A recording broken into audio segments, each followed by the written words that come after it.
Corona की इस विनाश लीला में हमने, आपने, हम सब ने ना जाने कितने लोगों को खो दिया। दर्द की ऐसी दास्तां है जिसे सुनने और सुनाने बैठे तो बरसों कम पड़ जाएंगे। कोरोना ने ऐसा जख्म दिया जो हर बीतते दिन के साथ गहरा होता जा रहा है। लेकिन उन मासूमों का दर्द सोचिए जिसके माँ बाप को कोरोना ने निगल लिया। कितनी बेबसी और लाचारी होगी। ऐसे मुश्किल वक्त में हेमंत सरकार ने बच्चों को सहारा देने के लिए प्रयास शुरू किया है, लेकिन वह भी नाकाफी साबित हो रहा है।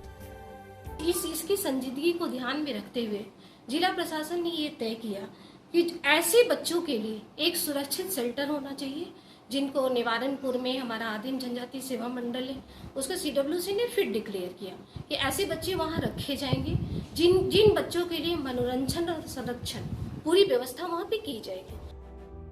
अनाथ हुए बच्चों के परिवारों में कोई सदस्य उसकी देखभाल करने के लिए सहमत है तो उन्हें देखभाल करने के बदले मासिक प्रोत्साहन सहायता भी दी जाएगी। बाल कल्याण समिति के सदस्य उस घर में जाकर इसकी जांच करेंगे। बच्चा उनके साथ सुरक्षित होगा या नहीं, इसकी जांच करने के बाद यह सुविधा दी जाएगी। सामाजिक कार्यकर्ता संजय मिश्रा ने लोगों से अपील की है कि अगर किसी को ऐसी जानकारी हो तो टोल फ्री नंबर पर जानकारी दे सकते हैं। कोई भी व्यक्ति जहां आपको लगता है कि आसपास में कोई परिवारों में इस प्रकार के स्वनाथ बच्चे हैं, इसकी सूचना आप इस टोल फ्री नंबर हेल्पलाइन के माध्यम से दे सकते हैं। भाजपा प्रवक्ता प्रदीप सिन्हा ने ऐसे बच्चों के प्रति संवेदना जताते हुए कहा कि सरकार को पूरी संजीदगी के साथ ऐसे बच्चों तक राहत पहुंचाना चाहिए। बाल संरक्षण आयोग के रिक्त पदों पर तंज कसते हुए कहा कि सरकार कितनी गंभीर है इसे समझा जा सकता है। वहीं कांग्रेस प्रवक्ता आलोक दुबे ने जहां केंद्र और राज्य की सरकारों से राहत पहुंचाने की मांग की है, वहीं सामाजिक संगठनों से भी ऐसे बच्चों के लिए आगे आने की अपील की।